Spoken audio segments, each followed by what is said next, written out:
Welcome to Back Porch Tales and Travels, where every journey has a story, every place has a past, and history comes alive through the people who know it best. We're so glad you're with us today. This episode takes us to one of America's most moving landmarks, the National D-Day Memorial in Bedford, Virginia. It's a place that honors the extraordinary courage, sacrifice, and legacy of the men and women who changed the course of history on June 6, 1944. Joining us today is Angela Lynch, Director of Communications for the National D-Day Memorial. Angela grew up in Bedford, has spent years sharing the stories of the greatest generation, and brings a unique perspective on why this remarkable memorial was built where it is and why its mission is just as important today as ever. From the heartbreaking story behind Bedford's connection to D-Day to the incredible symbolism woven into every corner of the memorial, Angela shares fascinating history, behind-the-scenes stories, and powerful reminders of the sacrifices that secured our freedom. As we sat down with Angela, it quickly became clear that one conversation simply wasn't enough. Today, you'll hear part one as we explore the history of the memorial. So grab a pint of sweet tea, a little moonshine if you have it, pull up a rocking chair and join us on the back porch as we visit one of our nation's most inspiring memorials.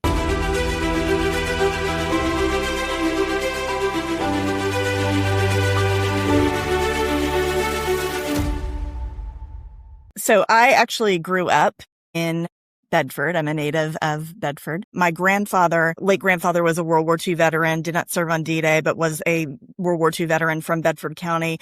He didn't really talk about his wartime experience with his children, my mom and my two uncles. It wasn't until my brother and I and my cousin were in grade school, middle school, having to do school projects that we started asking about it. And my mom is feverishly writing down notes behind us to make sure that she's capturing it as well, because a lot of it she was hearing for the first time. Same with my uncles. They were hearing it for the first time probably as adults, a lot of those stories. So and you hear that so often with the World War II generation, as they weren't sharing those stories. So a lot of times, I will get the question of growing up in Bedford, this must have been all that you ever heard about. No, it really wasn't. We knew that men had served. I went to school with grandchildren and great nieces and great nephews of men that were living and working in the community and just getting on with their lives who had been there on D-Day or the days that followed. And it really wasn't until the effort was earnestly underway to bring the memorial to Bedford. Well, first of all, just to create the National D-Day Memorial in general, anywhere, and then specifically to bring it to Bedford, that attention really, that spotlight kind of was shown on our hometown. And we started hearing those stories because at that point, those men were out talking about it because they were wanting to get the memorial here in Bedford. Fast forward to mid to late 90s when I'm in graduating high school, going off to college. That was really the time frame that the National D-Day Memorial was being considered, that Bedford was being named the location for the memorial, and that the fundraising and the building were underway. So it was kind of neat seeing that kind of genesis from start to finish in my hometown. So, you're driving down 460, just, going about your daily business, and this, magnificent monument is being built up on the hill behind your elementary school. It's like there was nothing there a couple of years ago. I was working in TV news during the dedication 25 years ago. And TV news is kind of how I think between that and being from Bedford is what led me to this position. I was very fortunate in 2014 to be able to travel to Normandy with a D-Day veteran from Lynchburg, Bill Sisk, who had landed on Utah Beach. And he came over and said, "Hey, you want to go to France?" And I'm like, "Yeah." And then he was kind of kidding.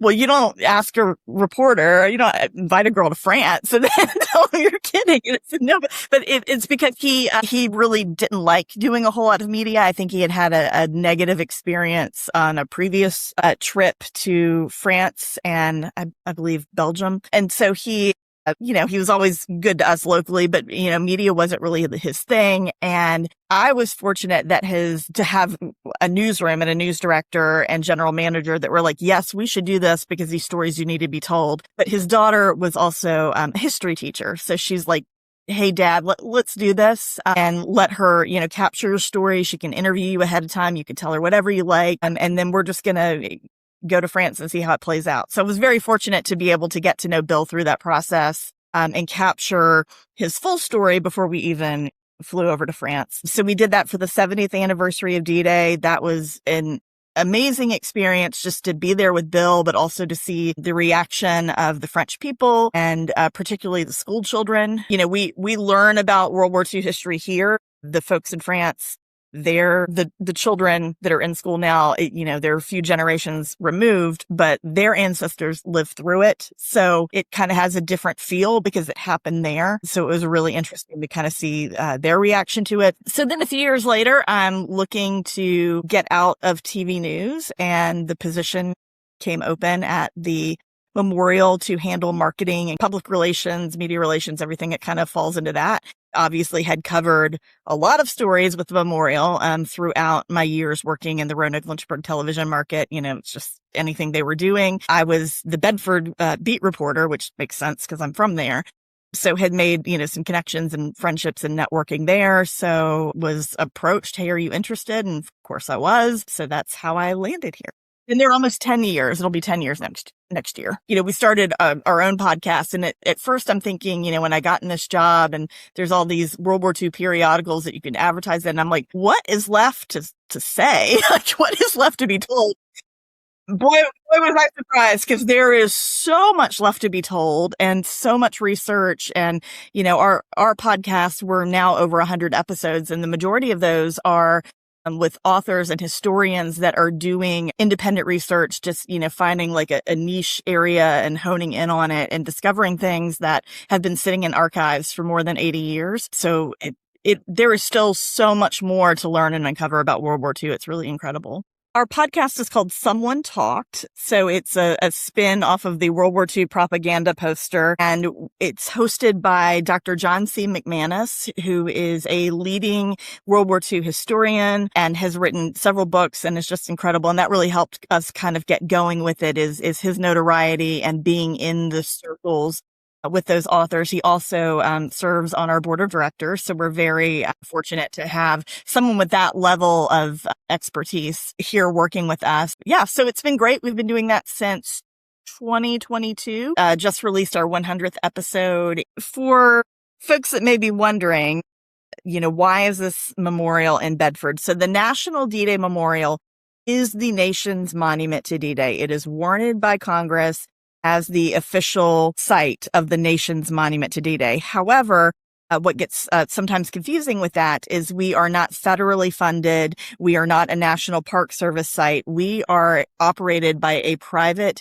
foundation with the mission of preserving the lessons and legacies of D-Day and World War II for future generations. The reason why the memorial is located in Bedford, Virginia, and there's a little bit of a backstory here. Our founder, Bob Slaughter, who D-Day veteran, landed on Omaha Beach from Roanoke, Virginia. When he entered his retirement years, he started kind of going out, speaking to school children, telling his personal D-Day story, and, talking with other veterans about it. And they were kind of getting the feeling that the general public, going about our daily lives, didn't really have a firm grasp on what happened on June 6, 1944 and the invasion of Normandy and the significance and the importance and what they lived through. So Bob and these like-minded veterans kind of got together. I think the original idea came out of a backyard barbecue. It's just, let's sketch it out on a napkin. I don't know if there was an actual napkin involved, but kind of, they're all together and saying, okay, well, what can we do? So kind of came up with, the idea of, let's have a memorial to D-Day somewhere in the United States. I think initially they were looking at maybe something kind of small. They had pitched some concepts to the city of Roanoke to put on Mill Mountain. And the city of Roanoke really wasn't interested in that. I think it was a much larger scale project on that mountain that, it totally would have changed the landscape of the mountain. So when that kind of fell through, the folks in Bedford, Mayor Mike Shelton, Lucille Bogus, who was serving on the Board of Supervisors at the time. And Lucille is, of course, the sister of two Bedford boys who died on D-Day, Bedford and Raymond Hoback. So she's in a leadership position. Mike Shelton is, of course, the mayor. They hear about what's going on in Roanoke and kind of the effort. And they say, well, wait a minute, Bedford's got the story. you guys want to do this, so let's collaborate on this. And the town of Bedford offered attractive land. And then, once the ball kind of got rolling on that, they were able to, I guess, for lack of a better word, pitch it to Congress. And Congress actually declared and warranted the establishment of the National D-Day Memorial in Bedford, Virginia. So named Bedford, Virginia, the site of the National D-Day Memorial, the eventual National D-Day Memorial. And the Bedford's story, talking about, the town leadership stepping forward, the county leadership stepping forward and saying, bring it here. The reason why they decided that Bedford is an appropriate place for the National D-Day Memorial is because Bedford holds the somber distinction of having the highest known per capita loss on D-Day. So the community of Bedford lost 20 men on D-Day, 3 more later in the invasion of Normandy. Out of those 20 men, the first 19 were Company A of the 116th. The 20th man served in Company F and lived kind of in the area of Bedford County that's closer to Roanoke. So not in the same company, but all from the Bedford community, 20 in total, that died on June 6, 1944 in the invasion of Normandy, and then 3 more later during the Normandy campaign. So having that distinction of just your town having the highest known number that died on that day made it a more than appropriate location. And with the leadership starting just down the road in Roanoke, it was really a natural fit. So that's how we came to be in Bedford, Virginia, because a lot of people think, well, why isn't this in Washington or some bigger city or, some other place? And really because we have the connection, we have the story, and a community that was willing to come around and support it.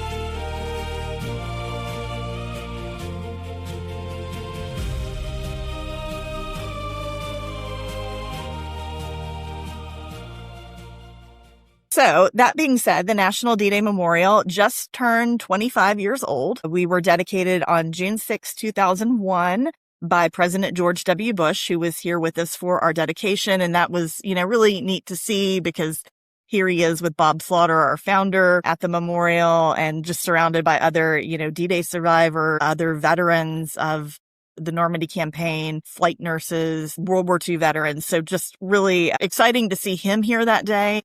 And I think that put kind of a point on how significant this is. And he gave a wonderful keynote talking. The thing that sticks out in my mind the most is him mentioning that, you've raised a fitting tribute to D-Day and you've put it in just the right place, not a battlefield, but in a small Virginia town. Just kind of, the emblematic American home front, if you will, is what we've kind of marketed Bedford as at this point. This is why it's here, because Bedford's loss is emblematic of the losses all across America, all across the globe with our allies. There were small towns and villages all over the world that sacrificed on this day. So that's why we're here. That's what we do. And our mission, of course, is to preserve the lessons and legacies of D-Day and World War II for future generations.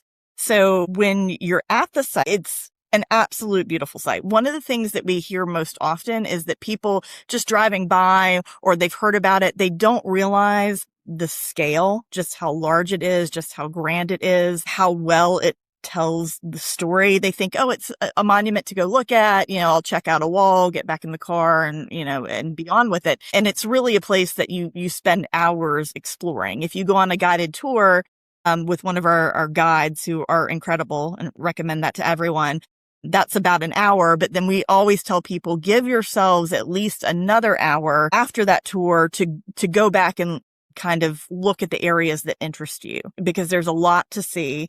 The memorial is designed really in 3 distinct portions telling the D-Day story. It starts in an English garden area. The way the garden is laid out, it's in the design of the chafe patch that Eisenhower and his folks wore on their uniforms for the Supreme Headquarters. So representative of that patch in design. It has an English folly with a statue of Eisenhower underneath it. And above him is mosaic tile of the D-Day landing map. So the famous map that everyone sees. If anyone has seen Pressure and you're looking at the map on the wall, that's over Eisenhower's head, in our folly and all in the tile work. So really, kind of a replica of what they were looking at and working with. And then the statue of Eisenhower is flanked by busts of the command staff. So all of the leaders of D-Day that were there in the room with him making those decisions on either side, with narrative plaques, so you can kind of learn about those men and what they were in charge of. So moving on from the English Garden, you step onto our main plaza, Gray Plaza. And you can kind of see it behind me, the blue, a little bit. So when you step onto Gray Plaza, we wanted it to feel as if you were crossing the English Channel. So it's divided in 5 sections to represent all 5 of the landing beaches. And then that, kind of channel blue color. So you're crossing into the channel. On either side of you are the memorial walls, the names of all 4,436 Allied service members who were killed on June 6, 1944, are on either side as you enter that plaza. And then as you approach the other side of the plaza is our beach tableau scene. There is a granite Higgins boat sculpture, so you can kind of, it feels as if you're walking into the landing scene. Sculptures in various positions, landing on the beach, crossing the beach. And then the kind of signature sculpture is scaling the wall, which is, the Point de Hoc. Soldiers climbing the wall up and over, with water coming out, on either side of them to replicate that. The beach tableau scene also has water effects. It has the hedgehog sculptures, are very authentic to the obstacles that were put out to kind of, wreck our boats on D-Day. And then one thing, that beach scene that is really remarkable is the water effects that are designed to replicate the sound of bullets ricocheting off of the water. And I'll tell kind of a story about that. This is one of my favorite stories that I've ever heard from our architect, Byron Dixon, who I think is incredible, and so talented. He's an architect out of Roanoke, Virginia, who designed the original design elements that I'm telling you about, and put so much thought and detail into symbolism and just, everything from that garden, the patch in the garden, to crossing the channel to the beach scene, bringing on sculptors like Jim Brothers, who was our principal sculptor, who really, kind of understood the assignment and would get really nitty gritty with the detail, borrowing artifacts from people to, make sure that every rope, every shovel, anything that those soldiers were carrying in their backpacks was 100%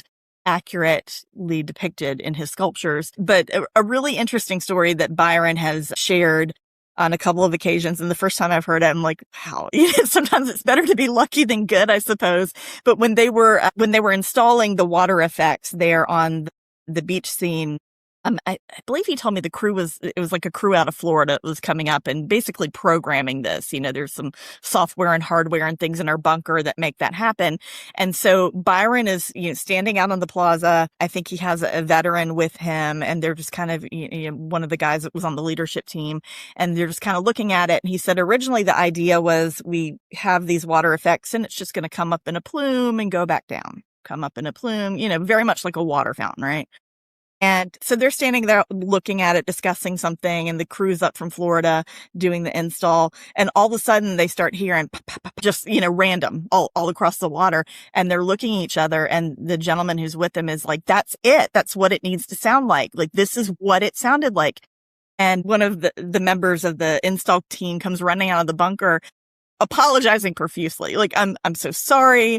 That won't happen again. I was pressing some buttons. I didn't know what I was doing. And they're like, actually, can you make that happen again? So then he had to go figure out, okay, how did I press those buttons to program that to make it happen? And that is one of the things that we hear about so often with the water effects, is the accuracy. And then, it's so quiet when you walk on that plaza and you're approaching the channel. And then as you get closer to the beach scene, the water effect sounds are louder and louder, and, really kind of replicating as best that we can what it was like that day. So that's an area that I think you have to see it to really understand it.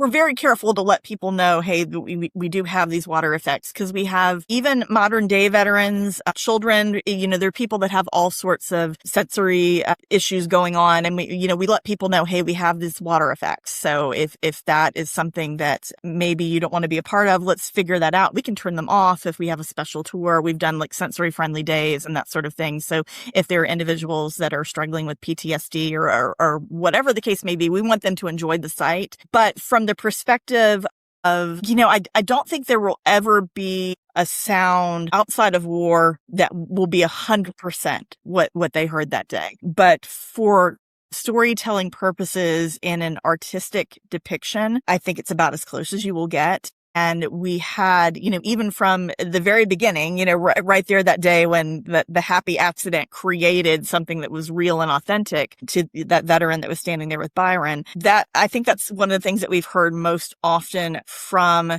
the guys who were there is, yes, like you got it right. Like the depiction of even, the sculptures crossing the beach, what it sounded like, what it felt like this is, if you're looking for an artistic depiction, this is about as close to the story as you will find. So, that's the ultimate compliment, right? For someone who was there to say, yeah, you got it right. You're telling the story correctly. So that has always been incredible to hear. And we would get that a lot throughout the years. I'll kind of move on from the beach scene to tell you about the last kind of major area of the memorial, and that's up, you can see behind me, the arch area. So the Overlord Arch, this is the Victory and Beyond section of the memorial. What's really cool about the arch is there's a lot of symbolism baked into it. So the top of it is designed to kind of look like the gables of the houses in the villages in France, which lots of veterans pick up on that right away. Like, oh, that looks like, what we saw when we were kind of working our way through these villages. Of course, the stripe design, the white and the invasion stripe. So that the white and black alternating stripe pattern is what was painted on the Allied aircraft that day, so that the people that were there on the ground would know, don't shoot at that plane. That's, one of the planes taking part in the invasion, and they're here to help us. So the invasion stripes are a big symbolic thing with D-Day. The arch itself is known as the Overlord Arch because emblazoned in gold is Overlord, which was the code name for D-Day. And the arch itself stands 44 feet, 6 inches tall, which Byron tells me was not intentional. It's just kind of the way it worked out. And somebody had asked him one day, how tall is the arch? And he's like 44'6". And they're like, you're kidding. And he's like, why? Is that a problem? And they're like, Byron, 6'6", 44. So he told that story on our podcast recently. And I'm like, come on, no, you planned that. And he's like, no, actually, it's just, it's the way it worked out. So another kind of little symbolic thing there. So, and then on either side of the arch are the flags of the 12 Allied nations, and they're telling about each of those Allied nations and their role on D-Day. So those are kind of the main three areas of the memorial that you would see on tour. And then there are so many other elements that are kind of even beyond that. We have a Veterans Brick Walk, Centennial Parade that is kind of the beyond D-Day section. So once you get past Victory, kind of telling, the world picture, what was happening in America beyond D-Day. We have a sculpture that's a recasting in that parade of the Lady of Trevier, which is a sculpture in France that was damaged, and they left it up. It was outside this church in France, in Trevier, France. And when our team from Bedford went over to France, kind of in the early days, the planning stages of the memorial, they see the sculpture, and the damage was left on the sculpture to basically show this is what war looks like, that it's not pretty, and, this is kind of the lasting impact. And, I've got to hand it to Byron and to, I'm not sure if Mike Shelton was one of the people doing the asking. Jim Brothers, our principal sculptor, was there, but they asked the town, can we have this sculpture? And they're like, no, but we'll make you one. We were very fortunate. They said, no, you can't have ours, but we will make one as a gift to the memorial. Yeah. So that's how our Lady of Trevier, we'll call her Trevier 2, came to be. And that, that's just a really nice touch at the memorial. Some of the kind of other things flanking the sides, we are home to Virginia's first Gold Star Families Memorial Monument, which was an effort by the late Woody Williams, who was the final Medal of Honor recipient from World War II, lived in West Virginia, was a great friend of the memorial. actually, right after I started working at the memorial, I came on board, I think, in March, and that following May, Memorial Day, is when Woody was with us to dedicate that monument. And what's kind of neat and special about ours is not only is it the first one in Virginia, he had set out to put one of these in every state, and I think they've accomplished that, but we're very proud to have the first one in Virginia. But typically the imagery on the one side, it says Gold Star Family's Memorial Monument. It has the cutout of the soldier and the way the sun hits it. It has a shadow on the ground, and it's just very symbolic and touching. And on the other side of it, there are typically images of Iwo Jima, and they all look the same.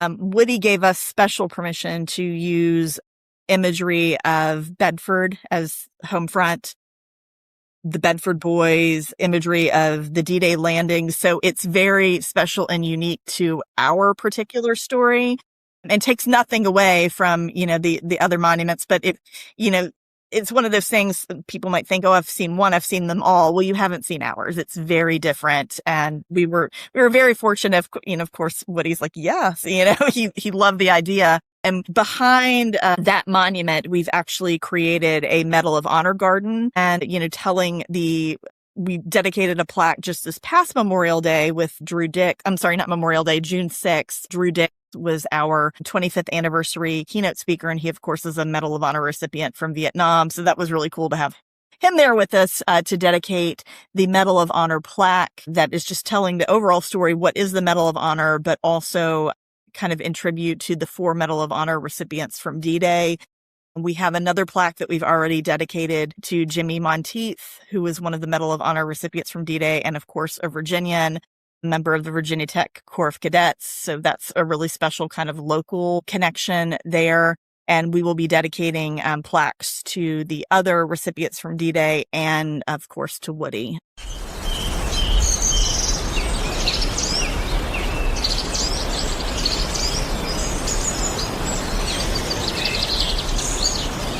Wow. I really want to go visit that memorial after listening to Angela talk about it and seeing those amazing videos and pictures. Well, one of the things that just grabs you is just how organic this memorial is. The idea for it and the creation of it came from local World War II veterans there in the Bedford area. And even today, it is a national memorial, but it's not a national park. So it's still run and operated by local people, local donations, ticket sales, and just makes it still small town USA. And why it's in Bedford is exactly that, is what small towns sacrificed for our freedom in World War II and D-Day in particular. And then, of course, the Bedford story. If you don't know the Bedford boys story, tells it all. Yeah, I agree. I think that it carries an added significance versus, like, I recently visited the National World War II Museum in New Orleans, which is stunning. And I hope that we get to interview someone from that museum. And I loved it. But there's just something so heartfelt about the story behind the creation of this. And maybe I'm sure there's a heartfelt story behind that museum too. Yes. We just don't know it yet. But what amazes me, I have to say, is the grandeur of it. Before we interviewed Angela and received all the pictures and footage that she sent us, I did not envision something as grand and expansive. Just the arch and the tableau with the water, and what a miraculous story. I love that too. If you ever go visit and you stand there and you listen to the water popping up, and just to know that was God that made that happen, because they're like, that's it. They didn't even mean to do it. It just, wow. Well, and if you believe in something being predestined, that memorial is almost like it was, first of all, destined to happen, and also destined to be in Bedford. When they first got together, they tried to put in Roanoke, which is a much bigger city. Bedford's still a small town, but it's in the place it's supposed to be. And of course, the setting in the Blue Ridge Mountains of Virginia, you can see that in the pictures and the background stuff is just beautiful. And like Angela talked about, this is the beauty that those boys grew up with, and they left to go fight on the shores of France. So I think there's a juxtaposition between how grand it is. Sitting in the small town, but it works with nature. It works with it's very soothing, the circular structure of it. I love that. It's amazing. And another thing, talking about destiny, Even some of the small details, she talks about the height of the arch and how by accident, it was June, 6/6/44. And then also the details in so much of it and just lined up perfectly. Yeah. It's so Yeah. moving and stuff. I think there's an extra sense of awe that you get from knowing that. And I'm sure that they talk about that when you take the tours. So I guess there's a little plug to put in when you go visit, definitely get a tour. Don't just walk through it alone, because otherwise you might not understand just the miracle that you're looking at. Well, if you enjoyed today's episode, you're not going to want to miss what's coming up next. Part 2 is filled with powerful stories, remarkable artifacts, and a deeper appreciation for the men and women whose courage changed the course of history. As we continue our conversation with Angela, it became clear there were too many incredible stories to fit in a single episode. In Part 2, Angela takes us even deeper into the memorial's collection, sharing the powerful story of Raymond Hoback's Bible, the significance of the memorial's newly acquired, authentic Higgins boat, the mystery behind the gold wedding band featured in one of the sculptures, and the extraordinary research project to identify every Allied service member who lost their life on D-Day. She also offers helpful tips for anyone planning a visit to this unforgettable place. And thanks for joining us on Back Porch Tales and Travels. We'll see you next time for Part 2 of our special conversation with Angela Lynch from the National D-Day Memorial.